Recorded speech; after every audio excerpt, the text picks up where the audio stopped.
Introducing Golden State Republican Women President Janet Price.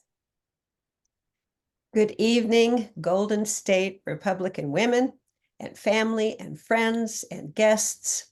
This is open to all, and I am so glad so many of you are joining us for our speaker series, our candidate series, and it's just been a wonderful time together, and we learned so much. So tonight will be no different. We have a wonderful guest for you. And so I want to thank, first of all, my team, and that is first Vice President Gretchen Cox, right there, and third Vice President Nancy Wofford. They handle these speaker series and candidate series so beautifully. And so I thank you both. And I also thank Sherry Gillis and Kaylee Matsu, who do the technical side of it. And thank goodness for you techie people. We are very grateful, very grateful. So just pay attention whenever you see emails come in. They will announce these, and we have, of course, much coming up, which Gretchen will tell you about later. But I'm going to turn over the meeting tonight to Gretchen, who will introduce our speaker. Thank you, Gretchen. Thanks, President Janet. Welcome, everybody. It's so nice to have you all here. I know we have some people that are joining us a little bit late, but they'll get here. Before we get to our speaker, I just want to make sure you're all aware of our upcoming leadership conference, which will be held April 13th in Los Angeles at the Bel Air Church up on Mulholland Drive in Los Angeles. It's a beautiful, beautiful campus. It overlooks all of LA. It's really just a lovely place to spend the day. We have a very full day of workshops and talk and education planned for the day. It is being hosted by the Leadership Institute. And we're very, very excited about it. It will be our very first in-person event, the very first one for Golden State Republican women. So we're very excited about it. You will be getting an information packet within the next, hopefully 24 to 48 hours. And you'll want to move quickly on signing up, and all the information will be there for the workshops, hotels in the area if you choose to drive in and spend a night or two, because there's so much to do up there outside of once our conference is over.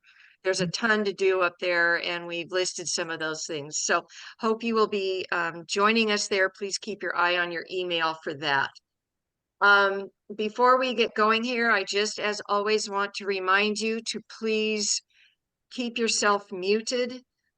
We love your dogs, we love your kids, and we love your husbands and other households living noisy things, but we don't want to have them interrupting our speaker tonight. So please make sure you're all muted.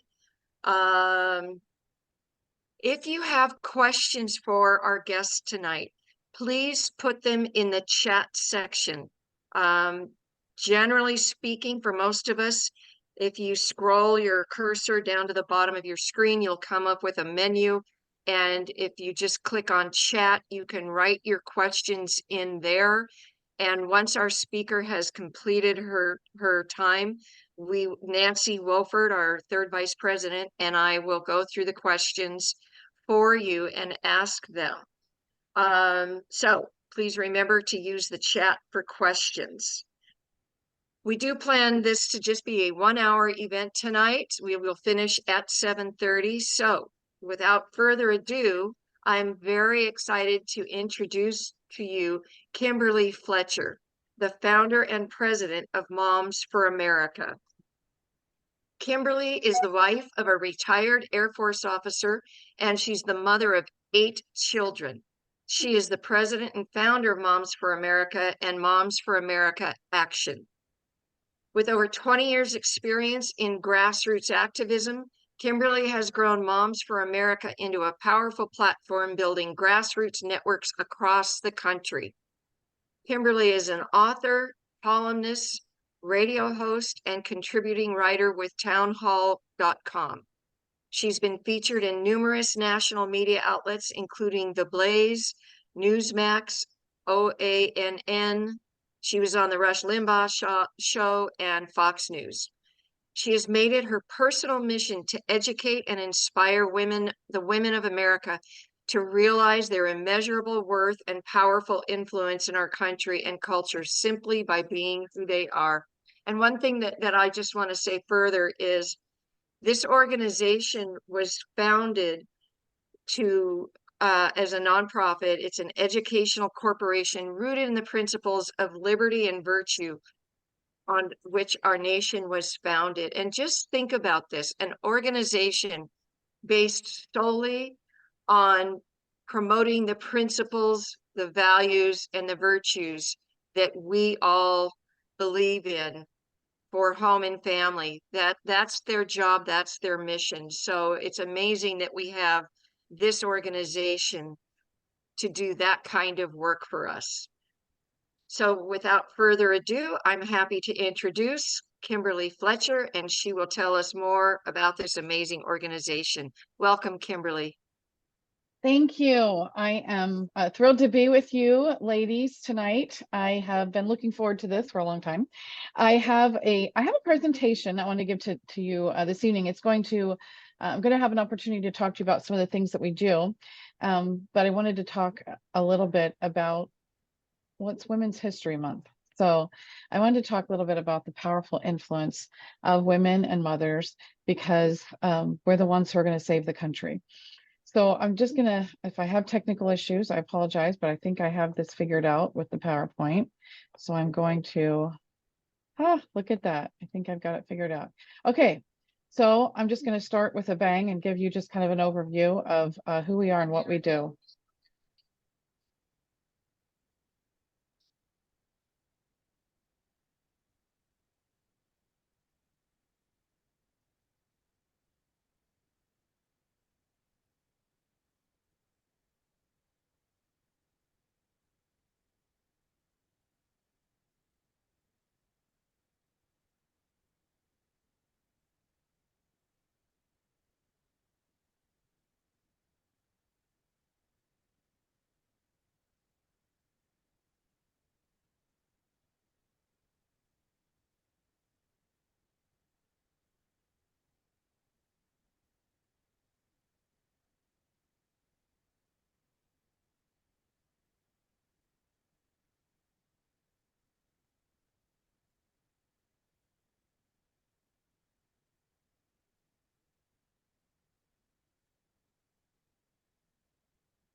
So that's just a little bit about who we are. We have a lot of fun. We also have things thrown at us and people yell at us, but but there are so many amazing mothers and women out there who are standing up on the front lines of freedom today. And so I just wanted to talk a little bit about why it is that motherhood is under attack. Have you guys noticed that motherhood is under attack? So there is a conference that happens every year in the United Nations. It is the Conference on the Status of Women. They have one on children as well, but the women one is what I'm going to talk about. So the intent, the objective of this conference is to come out with a list of agreed conclusions, a document that can be taken back to the countries of, this is what we all agreed on, this is what women want. And it's not law, but it's considered soft law, because when they take these policies, these conclusions back to their countries, it shapes policy. And all of the things that Phyllis Schlafly stopped with ERA, they took it to the UN and they brought it back to our country through policy. And it's everything that she warned us against is now happening. And the good news is it isn't in the Constitution, so we still have the Constitution to protect us from all the crazy that's coming our way. Well, in 2017, the whole objective of the conference was to redefine motherhood as unpaid work that needs to be recognized, reduced, and redistributed. Well, all the mothers from the developing countries rose up and said, oh no, you are not going to belittle what we do and the value that we have to a paycheck and unpaid work. And they were able to stop the whole entire discussion, and they did not redefine motherhood.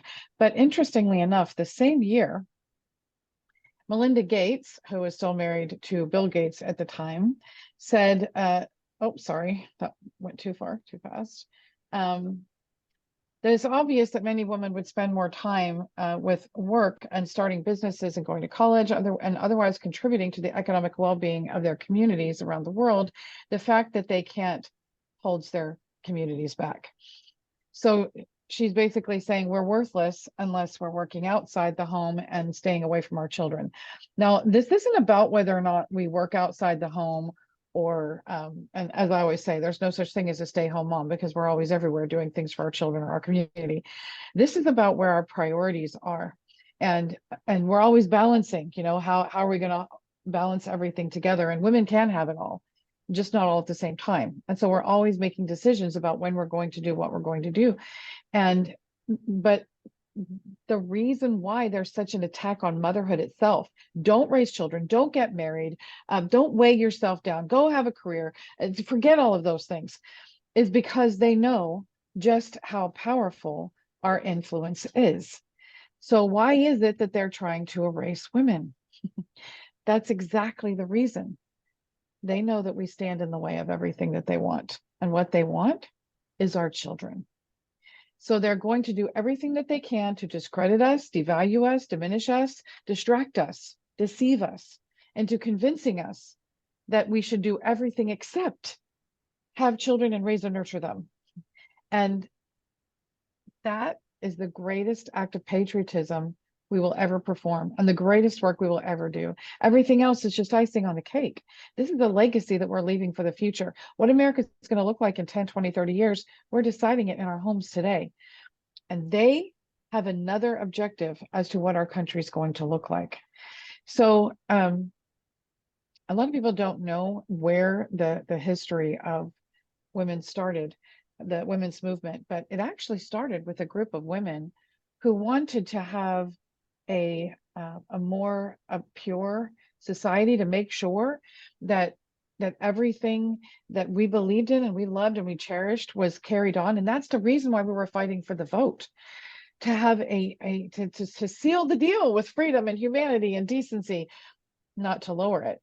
So there is a woman, Frances Willard, who was one of the founding mothers, and she started the mother movement.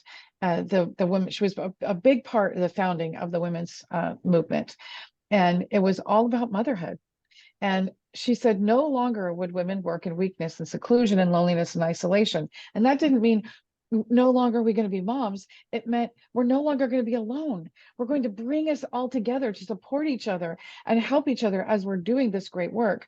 Mothering was to be the central idea of this new movement for home and humanity, and it was met with an enthusiastic and spontaneous reaction among women. She said, Frances Willis said, when the mother learns the divine secrets of her power, then shall the blessed prophecy of the world's peace come true.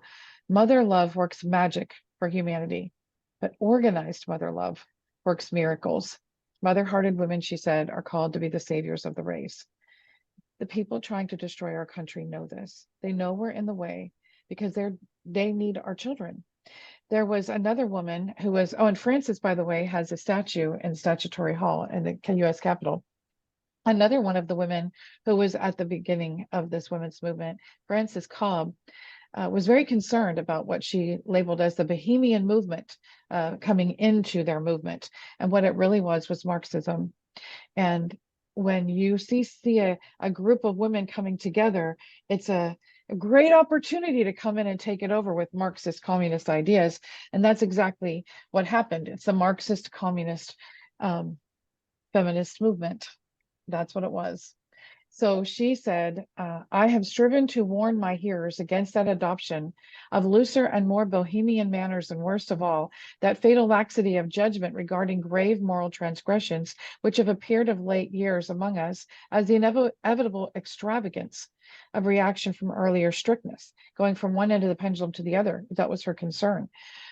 These faults and mistake I constitute conceive deadly perils to the whole movement for the advancement of women. And with all my strength, I would implore every woman who sympathizes with that movement to set her face like flint against them, turn against these Marxist ideals.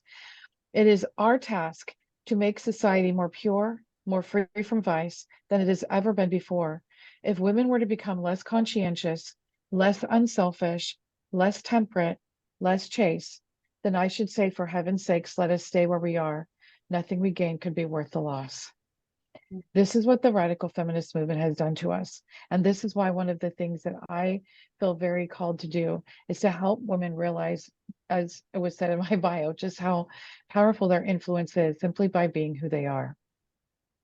So what is this all about? This is about stealing the hearts and minds of our children.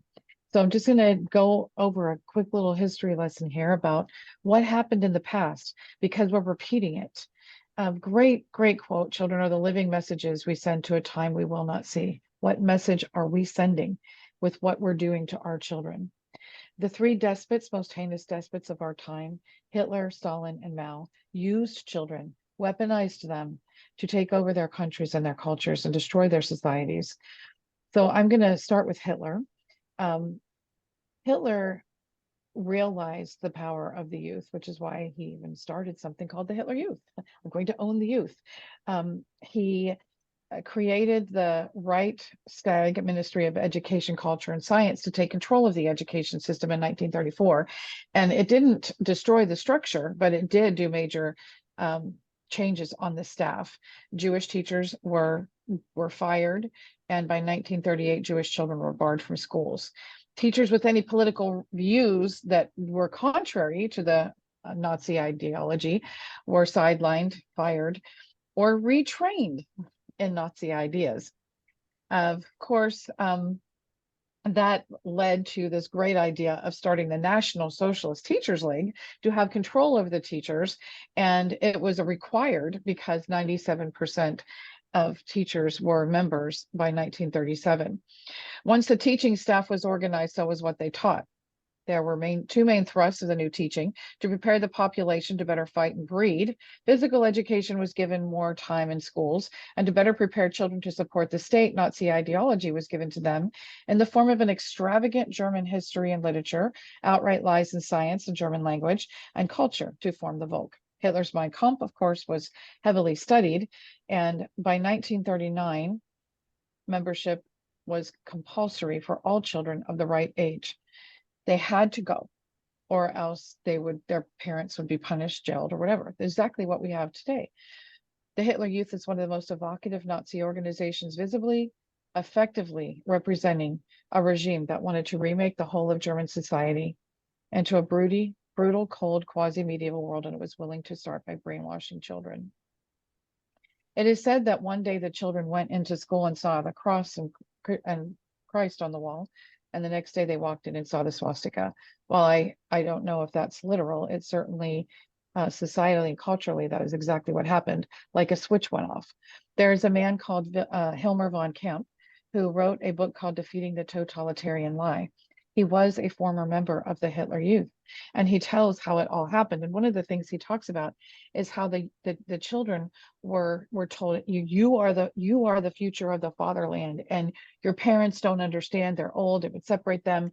And they would encourage that they would be encouraged to tell on their parents if they weren't behaving as good little Nazis, if they were doing anything outside of what the regime wanted.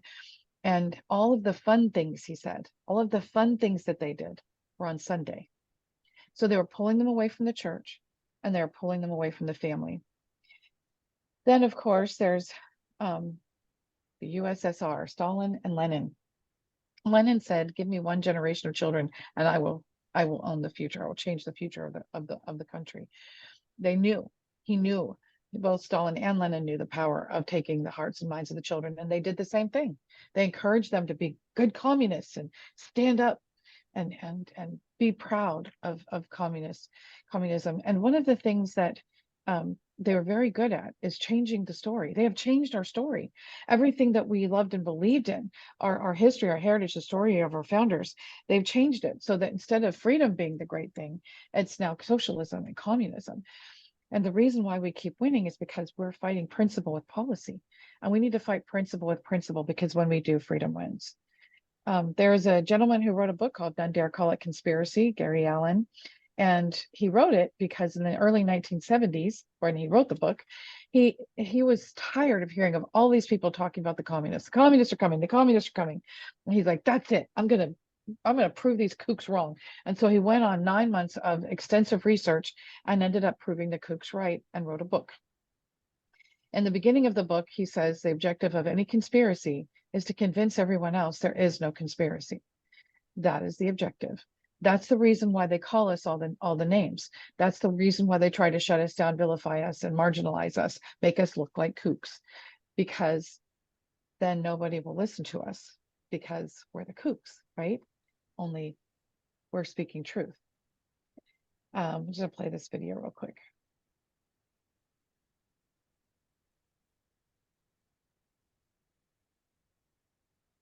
Kimberly, there's no sound. Can you not hear it? No, No, nobody can hear it. So what you need to do is just pause it for a sec. Go back to the beginning. Okay. And then I need you to, let me see, it's probably going to be on, it's going to be on your bar down at the bottom, Okay. over to the, probably over to your right, where it says more. It might be that you are able to, it also could be through your share screen. Share sound. You know, yeah, share sound. There we Okay, go. let's see if that works. Can you And hear then it? also, as long as, yes, and Okay. as long as we're saying this right now, at the very end, It maybe may you can surprise you to replay learn. what you played in the beginning, because we didn't hear that. Okay. That I was host to Mr. Khrushchev for a half day when he visited the United States as a state visitor. But according to President Eisenhower, Khrushchev had expressed a desire to learn something of American agriculture. And after seeing Russian agriculture, I can understand why. As we talked face to face, he indicated that my grandchildren would live under communism. After assuring him that I expected to do all in my power to assure that his and all other grandchildren will live under freedom, he arrogantly declared in substance, "You Americans are so gullible. No, you won't accept communism outright. But we'll keep feeding you small doses of socialism until you finally wake up and find you already have communism. We won't have to fight you. We'll so weaken your economy until you fall like overripe fruit into our hands."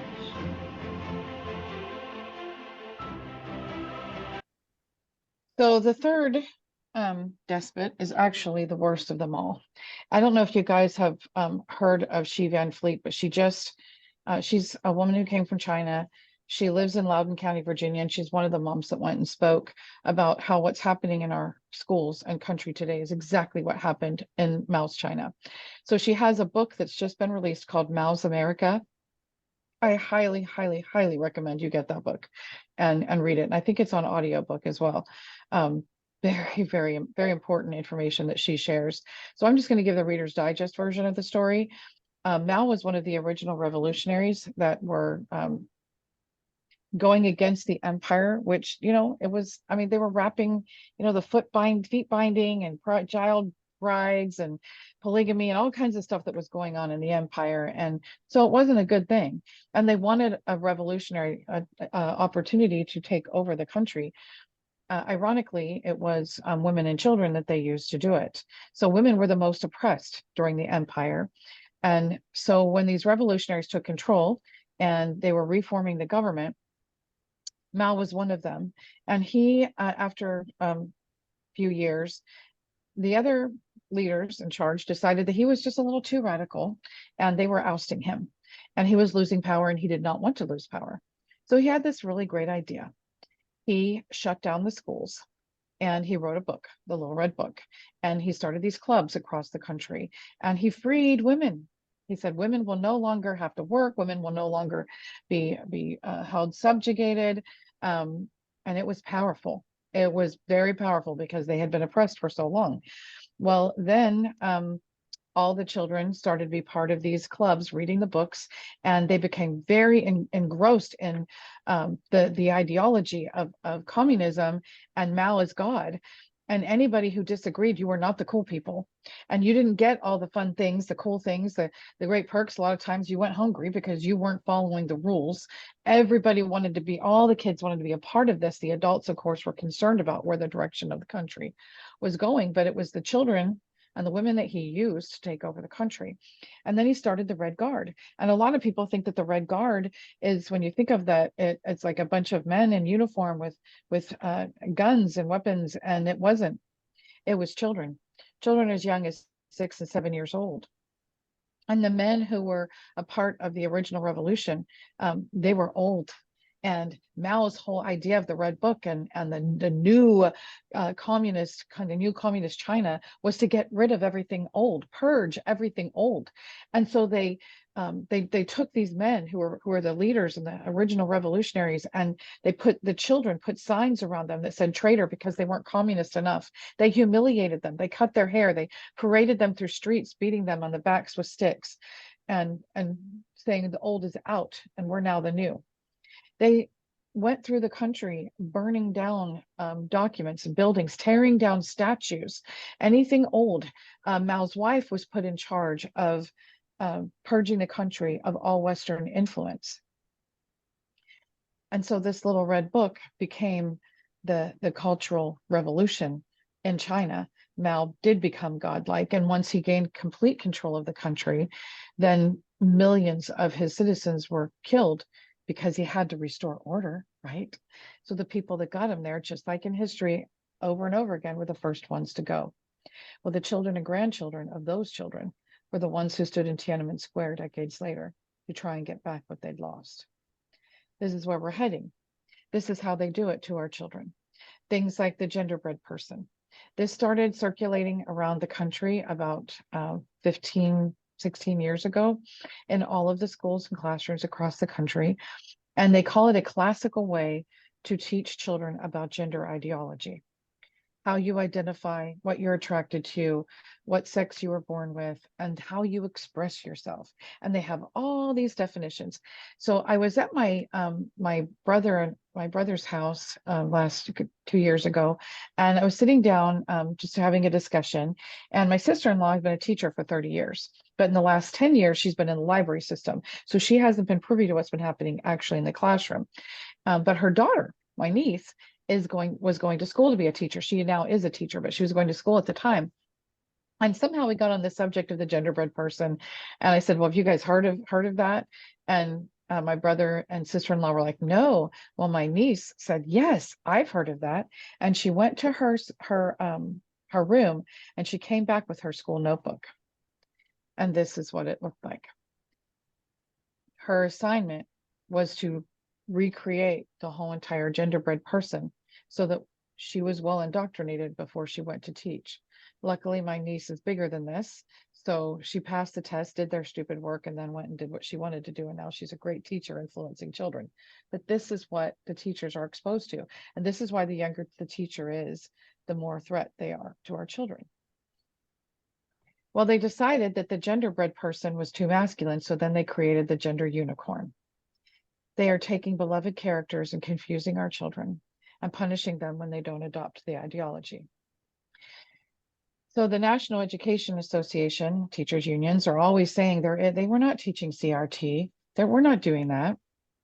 Well, we have teachers all over the country who are whistleblowers silently. I guess they're not really whistleblowers. They're silently letting us whistleblow, but they're afraid of losing their jobs or positions. Last year, I was in Los Angeles or Orange County at a school board meeting where they publicly humiliated and fired one of the teachers right there at the school board meeting because he would not use the pronouns. He would not adopt the affirmation.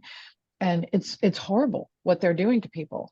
Well, this this is one of the teachers sent this to us. This is the magazine. They have a monthly magazine that goes out through the teachers union. And this was the October 2021 issue. And the whole entire magazine talks about how they are teaching CRT and racism in every single subject: art, math, science, history, everything, PE. So you can't opt out because it's been completely integrated into the entire curriculum. So when you look at the outside of what's going on, stand on the outside and look in, you will see everything going on, whether it is Ukraine or what's happening in the schools, or Israel, the protests against Jewish people, even environmentalism. You just stand back and look at from the outside, looking in at all the chaos, and you will see there are two main objectives: kill God and enslave the people. But God doesn't die, and he wins in the end. This isn't a war for outcome. This is a war for casualties. And I feel like my mission, and one of the missions of Moms for America, is to limit the amount of casualties so people understand the truth, realize what America is, that our rights come from God, not government.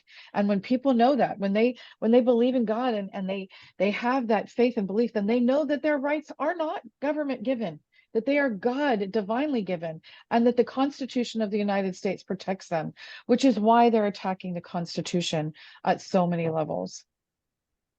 But we have an answer to that. So there is good news. This is all the bad stuff that's happening, but there's some really, really incredible things that are happening. God is bigger than all of this, and freedom will prevail. But it's going to take the moms, the women standing up, because women are the ones that set the standard for the culture. We set the bar, and for humanity, civility, freedom, and it only goes, a society only rises as high as that bar we set. The radical feminists and Marxists have seriously lowered that bar, and we need to lift it back up. But here's how I know that God is in charge: because he is calling his daughters to rise up, and he's been doing it for decades, and we didn't even know. We each have a calling and a piece in this puzzle, this tapestry. It may be a little thread and you don't recognize what your role is, or could it possibly matter. But when you start tying all those threads together, you will see it as an incredible tapestry of freedom that we're all a part of, and we all have a specific place in it. So in 2017, unbeknownst to us of what was about to happen in our country in a very short amount of time, we felt inspired to draft a document titled the Declaration of Mothers. And it's 9 paragraphs of awesome that just basically lay out principles that make sense. But the first 2 paragraphs, I'll just review those really quickly. As mothers and makers of the home of America and molders of the future of our nation, we declare that the liberty and freedom of all people begin in the home, and that a nation is but a magnified home. The values and virtues taught within the family will determine the values and virtues of the nation as a whole. The second paragraph is the one that just really rocked my world when all these things started to happen, that we felt we needed to say something that was so simple and understood. We recognize the sacred role of mother as the heart of the home, and home as the heart of society. The liberty of each individual begins in the home, and parents are, first and foremost, the primary teachers and protectors of their children in a free society. Properly constructed social, religious, and governmental institutions are designed to support and strengthen the family unit, not replace it or regulate it. No association or government organization can replace the family, no matter how well-intentioned or well-designed it may be. They can't even say our name. They're trying to erase women. They are changing all the definitions, and maybe, Joe Biden can't say the word mom. He has to call us birthing people and chest feeders. But the Declaration of Mothers was introduced into the congressional record in 2018, and they can't take that away. Moms are in the congressional record. So what do? We are not going, you will never win a Super Bowl playing defense only, never. Right? So we're in like the biggest Super Bowl of our time, and we have to be playing offense. Yes, we need to hold the line. We're going to have some massive defensive moves because of what's coming our way. But at the same time, we need to be moving things forward, moving the ball of freedom down the field. So these are some things that we do at Moms for America to ensure that we are able to do that, and give moms these and women these simple things that we can do that have profound impact. Because when I started this organization, you know, my youngest son was a baby. I mean, he was like 6 months old when I started this organization. And I remember being on the computer and all these things coming across my screen saying, do this, stop this, fight this. And I'm just like, delete, because I got to make dinner. And so I didn't want moms to feel like, okay, I've got dinner, dishes, diapers, I've got to do this thing and that thing. And you want me to save the world too? I wanted them to realize that by small and simple things, they could have a monumental influence. So Cottage Meetings is the core signature program of Moms for America. It's a simple program with profound results, something that we already know how to do, like a Tupperware party. You invite your friends and neighbors into your home, and through a series of discussion groups, you learn the true story of America, the principles of liberty and the Constitution, what your rights are, where they come from, how to effectively exercise them in a way that resonates and is relatable. There was a mom who reached out to us. There's so many examples I could give you, but this is the quickest one. She reached out to me last year and said, Kimberly, I just love what I'm learning in the Cottage Meetings. It's life-changing. That's what we hear most, is it's life-changing, because most people under 50 have no idea what America's about. All they know is what they see. They don't remember what it was or what it should be. And so as she was telling me about what she was learning, she said, you know, I was having a conversation with my state representative the other day on a constitutional principle, and he asked if I could slow down so he could take notes. So what we're learning when we do these Cottage Meetings is incredible, because the Constitution, these principles of liberty, are simple. It's just that they're not being taught, and they're not being promoted through our society, because they don't teach constitutional law in law school anymore. They teach case law to get around the Constitution. So when you have a good solid understanding of the Constitution, then you realize, oh my gosh, there's hope and there's power, and I've got it. Yes, you do. Wield it carefully. The other thing that we do is we have booklets, because there's so many things coming against us right now. We wanted to be able to address things by topic, because moms think like a filing cabinet. Give me a topic, let me read about it. So we started out with Parental Rights Guide, and it was majorly downloaded and it got a lot of attention. So we said, okay, well, let's do more. So then we did critical race theory and social emotional learning, gender confusion, which is the most popular one right now, because that is what really has moms freaked out. All of these booklets are in English and Spanish. And the image that you're seeing there, this is in early January this year, we had a cultural event in a largely Hispanic community in Arizona, in a critical area where we have to win the vote. And we had a bouncy house, and we had some refreshments and food and some games, and moms, like 150 moms came with their children, and some of their husbands came, and it was incredible. And the gender confusion guide in Spanish was flying off the table. And of course, we had a voter registration booth there, and they said 5 of the moms went up to our state director, who's also Hispanic, and all these moms were Hispanic who came to this event. And they came up to our state director and said, if this is what the Democrats stand for, I will never vote for them again. And I am telling all of my friends. So bouncy houses, ladies, win elections. The other thing that we have on our site is our Empower Moms section, from school choice to school boards. If you want to pull your kids out of school, we teach you how to do it safely, effectively, and legally. All the resources and things that are available to you. Homeschooling isn't what you think it is, and pulling your kids out doesn't mean that you have to teach your kids all day long. There's so many options and opportunities. And then we also have these, what I call the 6 boxes, what you need to know. So the be empowered part is the Cottage Meetings. Know what you don't know, and then get informed about what's happening in your schools. That's what the booklets do, and we have a lot of information there. What are your educational options if you want to pull your children out? What about school board engagement? How do you protect your children if you want to keep them in?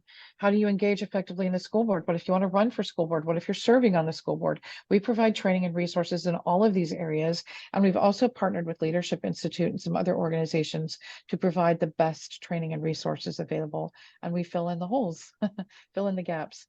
One of the things that moms don't know, people in general don't know, is what exactly it is that we're facing and fighting. Well, the National School Board Leadership Council that called us domestic terrorists, they're not the only organization. They have a state affiliate in every single state. And the job of those lobbying associations is for to make sure that school board members are good little head nodders. Before they're even elected, they start working on them. And they have these trainings once a quarter, sometimes once a month. And so they teach you, you need to get along.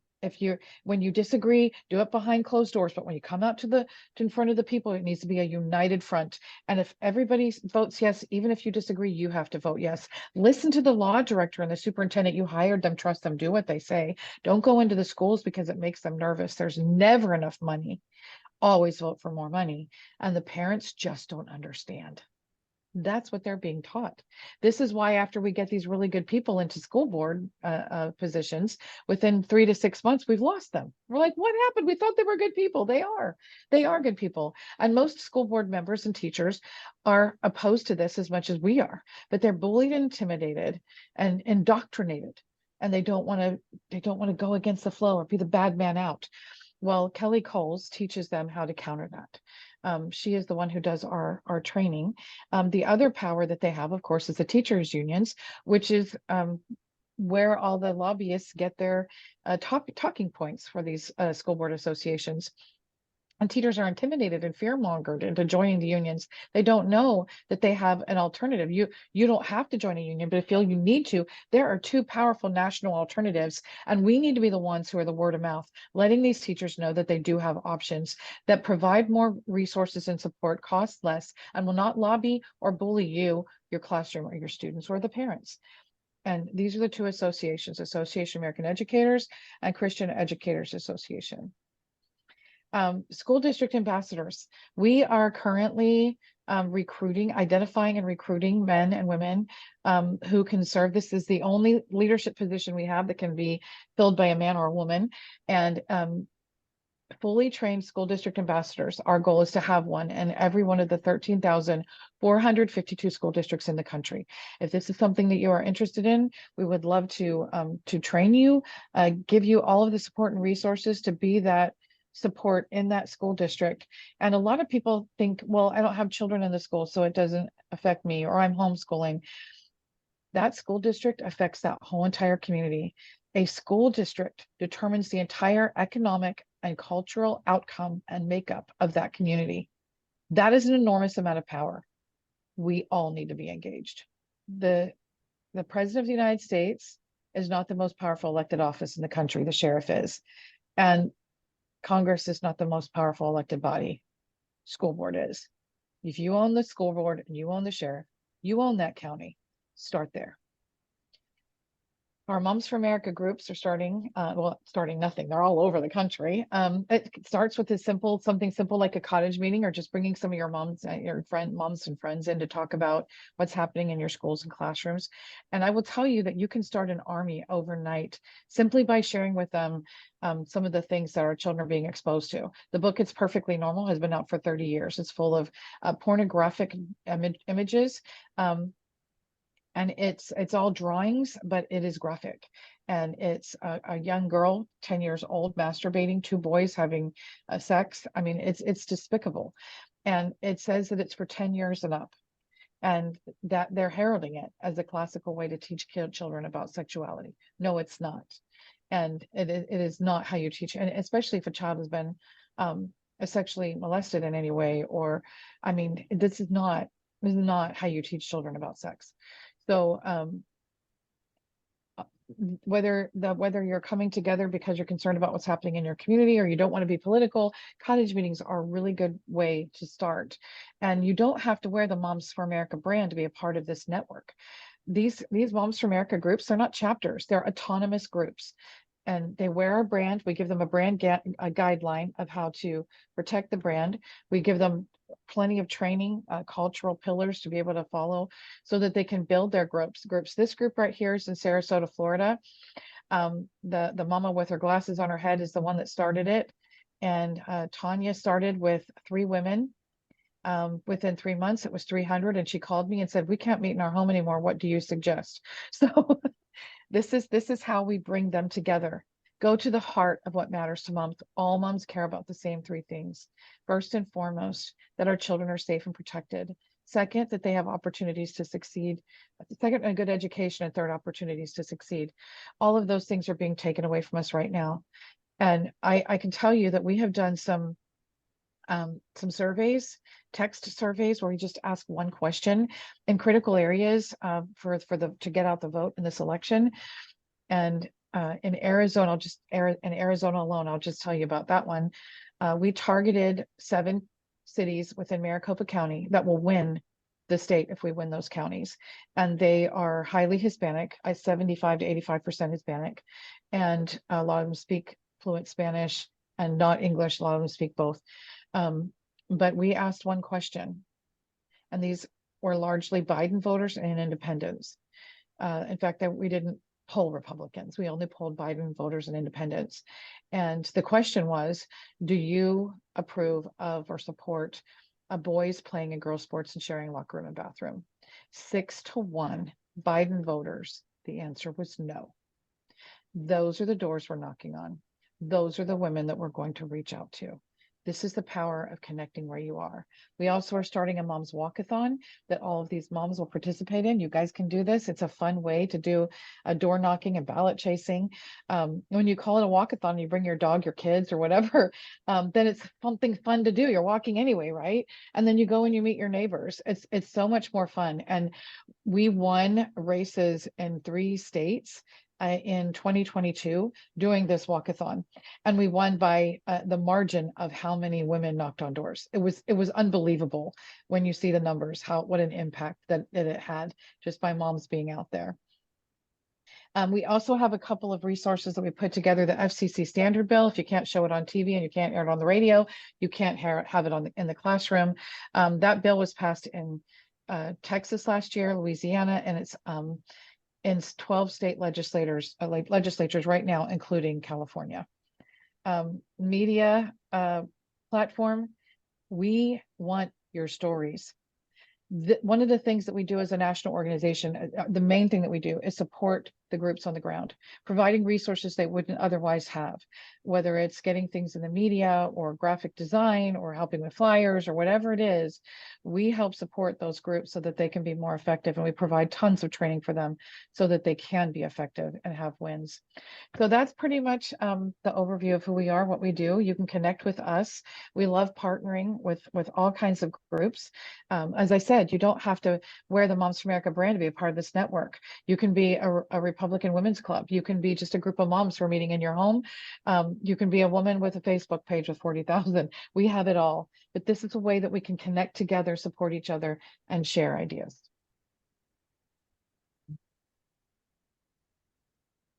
Okay, I have to stop the sound thing. Oh, are you on mute? Did I do something? Can I? Do I have No, to stop you're good. You stopped sharing, so you did it perfectly. Okay, good. Yeah, perfect. So we've got a few questions for you. I'm going to ask you a couple, Kimberly, and then Nancy Wofford we're just going to kind of go back and forth asking you a couple of questions, okay? Okay. So, and some of this you may have covered briefly in your presentation. You did such a great job, but I just want to make sure that we reiterate the important points. So, your group has had such tremendous growth, and how have you been able not only to reach all those women, but to bring them in and get them active with you? How have you accomplished that? They are very hungry for that connection. What mothers are being told now is that everything that they're doing doesn't matter. You're alone. You have to have an expert to do anything. And they are hungry for someone who's going to tell them the absolute opposite. So the initial message is we validate what they already feel in their heart to be true, that what you're doing is the most important work you'll ever do and the greatest act of patriotism you'll ever perform. So that is the first and foremost. Secondly is they're afraid. They are very afraid for their children. They show up at school board meetings, they see things aren't right, and it's like, am I the crazy one? And they need to know they're not alone. So that's the second thing that we do. You are not alone. And if there's not a group in your area, we can help you start a group. And they almost always do.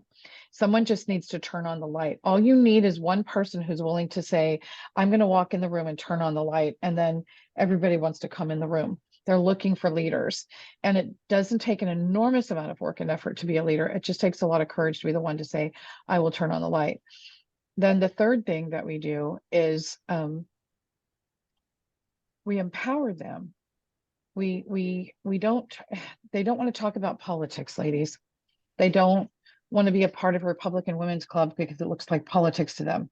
But once they are involved in cottage meetings and realize how important that their voice is and that there is hope, then they're looking for groups like Republican Women that they want to be a part of. So we're kind of leading them into these groups, and we can connect them with groups that are already there, that are doing things actively, and they can choose what they want to be a part of. And that's the fourth thing. We do not try to make anyone do whatever we want. We just give them the principles. We tell them the story. We say, this is what we do. And we ask them, how can we help you? We don't try to make them something. And we let their passions in God direct them in the areas where they want to go.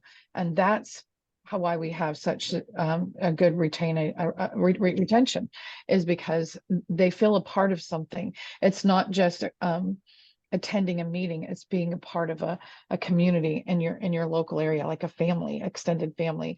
And when you need support and help, they're there. And you can bounce you can commiserate together. You know, this is happening, what do we do? And then we connect them with other groups and moms across the country who maybe they've already dealt with it and they figured out a way to solve it. That is how we've built it, and that's how we keep them sustainable. Right. Can you just give us an example of how a group of your, say for one of your cottage groups, what would a typical experience be like with them getting activated and going to the schools? What's a typical experience? Does that make sense? Does that question? Yeah. Sometimes they come to us because they've already had a personal experience, and they've already gone to the school board and they felt like they were ignored and vilified. And so they'll come to us because they're like, somebody help me. And then we do. But so that typical experience is they come to us, they go through our school board engagement training. We get them involved, and we encourage them to get involved in the cottage meetings. And the other experience is, I don't do politics, but I don't like what's going on and I don't know how to stop it. And so then it's always cottage meetings. I cannot express enough the power of these cottage meetings. And here's the beauty of this though. If you don't feel comfortable bringing people into your home, they're online. So you can watch the ones that you can either tune in and be a part of the original 12 cottage presentations, or our Healing of America, which is 16-part series. The series that we've already done, we always record record them when we do them, and then we delete the old one, and the newest one is up. Well, I actually did the one this last time, so mine is up right now. And then we also have a professional professional video series of the first 12 cottage meetings. It's 30, 35, 40 minutes max. So you can bring your friends together, play the video, just like in a Bible study. You play the video and then you discuss it. We have the cottage meeting resource guide. We have all of the resources that go along with it. And you can actually download the resource guide. I think it's $15 if you download it online. I think it's $35 if you buy the hard copy. I highly recommend it. I take it with me everywhere I go. It's got the best quotes, the best stories, and you can use it for talking points when you're trying to have conversations with people. So they do it one of three ways. They either, largely what they'll do is they'll come and join us online because they want to have an understanding of what is it, how does it work, and then they're connected within the third or fourth meeting. They're like, oh my gosh, this is amazing. And we have moms who have gone through these series like 5 and 6 times for the last 3 years. They keep going to them, and I'm like, you've already seen it, why are you still coming? Because they want to be a part of being together with these other moms. And sometimes they'll just pop in because they need a pick-me-up. So they will watch the series online, and then they'll decide to hold one in their home. And then they either do it with the professional video and have the discussion, or they lead the discussion themselves. And that's how the group gets started. And then they start to talk about what's happening in their schools and their communities, and how can we be effective in countering that. And that's when they put on their shirts and go out and start getting stuff done. Okay, thank you. Nancy, take it away. Yeah, hi Kimberly. I understand that your group was put or called terrorists by what is it, the Southern Poverty Law Center? And how do your members handle this when they're told that they're too outspoken? They roll their eyes a lot.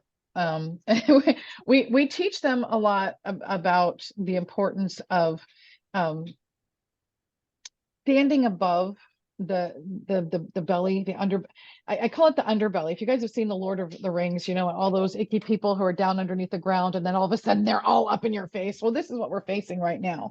And so I tell them, do not lower yourself to their level, make them rise to your level. And this is something that I teach my grandchild all the time. You know, when they're nipping at each other, it's like, okay, practice this. You know, does it really matter? Is this a hill worth dying on? But it is a concern because it has had an impact on policies, school board presentations. National School Board Leadership Council is, I forgot to talk about Kelly, but she's the counter to the National School Board Association, and we send her all over the country. She has her own organization, but we also work with her. And the goal is to be a part of the National School Board Leadership Council, and someone in the community can adopt a counselor or adopt a school board member, or they can pay the dues themselves. It's $500 a year, which is a third of what most of the state associations charge. And so when she's out there, going to these school board meetings, and somebody will come and say, hey, this is an alternative to the state school board association. We can be a part of the state school board leadership council. And the teachers union has now put together a whole entire one sheet of why you should not join the National School Board Leadership Council, because they are affiliated with Moms for America, who is a part of J6, and they've been labeled as terrorists. And so after they get done reading this whole piece of paper, why would anybody say, oh, actually, I do want to join that? So it has caused problems, but we are fighting back, and we have lawsuits. And I mean, honestly, John Stossel's doing all the work for us. He's going after Southern Poverty Law Center in a big way, and he just did another story about the Southern Poverty Law Center and talked specifically about how Moms for America and Moms for Liberty were put on their hate list. And Elon Musk was so impressed, he shared the X post, and anyway, that's gone like super viral. And so the Southern Poverty Law Center is being called out, and honestly, it's a badge of honor, right, to be on the Southern Poverty Law Center. But then you're in with a list of other organizations that really are creepy. So it's the way that the devil works. Take some good things and mix it with some bad things and confuse people, so nobody wants to be a part of it at all. So it has been a problem, but individually we help these moms be able to stand up. And the one thing that I say that is the most important thing is to stop using their language and buying into their words. When they say you're racist, and we say, no, I'm not racist, what have you just done? Repeated their language. You just told them you're a racist. So you validated them. So we have to tell them what we are. So when they say you're a racist, actually, I'm very concerned about blah, blah, blah. You don't say what you're not, you say what you are. And we need to start using our words and not theirs. I was at a meeting last year where I was talking to a group of moms and their daughters, and I was talking about where the agenda was coming from. And I said, well, it's the lesbian, gay, bisexual, transgender, questioning queer. And one of the moms raised her hand and she said, what's that? And I said, well, have you heard of LGBTQ? And she said, oh yeah. And I said, that's what that is. And her daughter's like, that's what that stands for? And then there's the MAGA thing. It's really easy to say MAGA is bad. How can you say make America great again is bad? So we have to stop using the letters and start using the words. And that will have a big difference in the communication level and in any setting. And that's what our moms have been doing when they start saying, well, you're on Southern Poverty Law Center. We give them counterpoints to be able to counter that. Thank you. I kind of combined two questions there. So if you want to take one there. What was the second one? I'm sorry. It was, Yes. it was being, how did everybody react? And you kind of answered that on Oh, being yes. called outspoken. Yes. Yeah, we are outspoken, and that's something that we do not hide from. It's the way that you're outspoken that makes the difference. And we make sure that our moms realize that creating relationships is much more important than yelling at people. If you just show up yelling and you're right and they're wrong, you're not changing hearts and minds. Our whole entire objective is to change hearts and minds. So when they say we're outspoken, we herald that. We say, yes, we are, because we are extremely concerned about our children and the future of our country and what our children are being left with. And how do you argue with that? Yeah. Okay, we are at our ending time, and we still have a whole list of questions for you. So I'm afraid we're going to have to bring this to an end, though, just out of courtesy for everybody's time and your time as well, especially since you've been on Gretchen, the road so much lately. Yes, Janet. I'm just wondering, we've done this before when we've run out of time, and this was one of these we could have done 2 hours easily. But could the people who have their questions in the chat, could we give them to Kimberly, offline, and then put in an email and maybe she could answer them personally? I can send her the questions that we haven't gotten to. I can absolutely do that. I have her Yeah, that would be contact great. information. Appreciate Okay. that, Kimberly. We'd Okay. that. All right. Okay. And I am going to turn this over. Thank you, Kimberly. I'm going to turn this over to President Janet now. Well, this is another one where I'm overwhelmed. And I really don't want it to end because I was just getting going. This is a fabulous, fabulous mission that you have. And the thing that I think attracts people to you is that you don't answer in hate, you answer in love. And you're saying, we do this because we love our children, we love our families, we love our country, we love our history, we don't want it erased. We love our faith and we want to celebrate that. So it is just amazing. And I've heard you now 3 times, and each time it gets more amazing. So I really thank you from the bottom of my heart and all of us from GSRW for this very unforgettable evening. Very unforgettable. We so appreciate it. So thank all of you for joining. And Sherry, this will be up in time on the website so people can see it and share it. Yes, Gretchen. You know, at the beginning, she showed a video, and Kimberly, there was no sound on that. Was there meant to be Oh, sound? yeah, I'm so We wanna sorry. hear Is it. that, We is wanna it? hear I can send it to you. Okay, that would be great. And then we can post it on the website so people can Yeah. watch it there. Okay, And that would be Facebook, terrific. I our was gonna, Facebook page too. okay, that? that'd be It's- terrific. Thank you. I'm not sure it was as meaty as it was promotional. I think it went through very fast. So it was great to see all the many supporters that she has and the people who are speaking Just out. didn't have where they sound. go. But there was just no sound. But Right. the rest of it had wonderful sound, and I felt Yeah. like I was in a college classroom, a post grad. That's how I feel every day. Oh yes, well you're an excellent teacher and educator, and you inspire. And this is what we need right now because I believe we are going to win. And God has already defeated what is coming against us. So we aren't asking for victory. We're standing in that victory already. I love that. That's fantastic. Yes. Just coming, and we will wait. So I appreciate all of you, and pay attention to what's coming because Gretchen is going to have out our invitation to that first in-person leadership conference, and it will be on April 13th. So that's a Saturday, and it's going to be a day, but we'd love for you to come and get a hotel room and we could spend some time together. So watch for that. Did you say about a day or two, Gretchen? It will be. I'm hoping that we have it out within the next 24 to 48 hours. That's my goal. Right.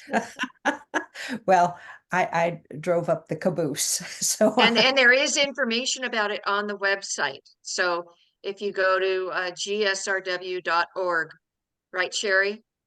Well, we will The have en- that up in the next 24 to 48 hours. Oh, Sure. okay. All right. She's on the same Appreciate schedule I am. When she has it, I'll have it. I just have to So- tell you, Kimberly, the welcome mat is always out for you here in Oh, California. thank you. Well, I sure love being there. You guys give me hope. I keep telling everybody in all the other states, California is way more red than you think. I believe that. Truly, I do. And I think we're going to see it. It's going to Yes. unfold right in front of us, and we'll be celebrating. Excellent. Thank you all for being here tonight. They're great takeaways from being here. Okay. Thanks, And everyone. appreciate all of you. Thank you. Good night.